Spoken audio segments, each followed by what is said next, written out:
to give you some tips when buying a home. The home buying process can be somewhat overwhelming to some, but remember, it's an exciting time, whether it's your first home or your 10th. Now let's get into some of these tips. Tip number 1, use your net income to budget your pre-qualification. You never want to end up in a situation where you're spending more money than you need to survive. Survival is key. Most people are W-2 employees, so a mortgage broker is going to use your gross income and your debt to income ratio to see if you qualify for a loan. For a conventional loan, that's 50%. For an FHA loan, that's 56%. So now you qualify for a specific amount for a loan, but that amount does not take into account your day-to-day bills, like Netflix, your 7-Eleven morning coffee, and anything else you may spend your money on that is not a major debt, like a car loan. My suggestion, figure out your expenses first, use your net income, and stay around 20 to 25% to stay safe and not debt-free. Tip number 2, get your money right. When I say this, I mean your savings. You will need money for a down payment, inspection, and appraisal.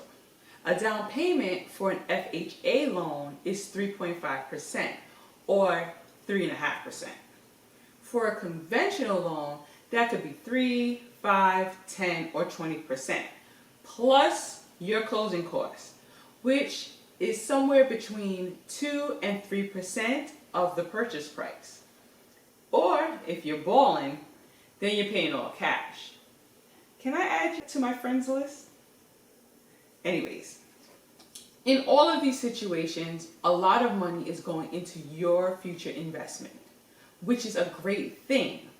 Just make sure you have 1, an emergency fund or savings with at least 5 G's or more, and 2, $5,000 to $10,000 for miscellaneous things, like that pop-up new dining set that's just gonna look fabulous in your new house, or the patio update to get your outdoor living just right when the warmer weather hits.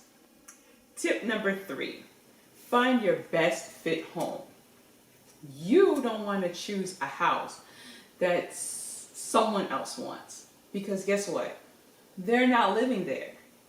You also don't want to choose a house that everyone else is chasing down, because that's going to be a tug of war. If there are multiple houses in the same neighborhood that are for sale and have the same style, but maybe this house has an updated kitchen and the other house has a nice kitchen but may need an update or two, I would suggest you go with the one that may need an update. This is your home, your investment. So once there, you can change the kitchen to your liking. The miscellaneous money that you saved, now you can use it without the headache of having to go in a bidding war. Tip number 4, make sure your timeline is right. Some people go into buying a home with the thought that they may only take a month or so, and for some, that may be true. And for others, that could definitely be wrong. It will all depend on your individual circumstances. The first thing you will need is a pre-qualification. That could take somewhere from 1 to 2 weeks. Then you go out, you view homes with your favorite realtor, and depending on your needs, that could take anywhere between 0 and 2 months. 0, Shayna? How is that possible? Well, if you found a home you love right away and the deal is good to go, why waste time? The market can be constantly changing, and if you know what you want and find it, what's stopping you from going for it right away? After that, you go into contract. That's another 30 to 45 days, and finally, the day you've been looking forward to, closing day. My final tip for today is to buy with equity in mind. You never know what tomorrow is going to bring. If you're buying a home, think of this as a long-term investment. Don't go into it thinking, well, as soon as the value goes up, I'm going to sell. This could be possible. And then you sell, and then there's hardly any inventory in the market, and then you have no home. Now what? Even if this is your starter home, you want to have the mindset that this is going to be a home for you and your loved ones for a while. So love it, enjoy it, make it yours. Well, that's all I have for you today. If you have any questions or you want to leave me a comment, please do so below. If you have any other questions, you could always email me at shana.williams@exprealty.com.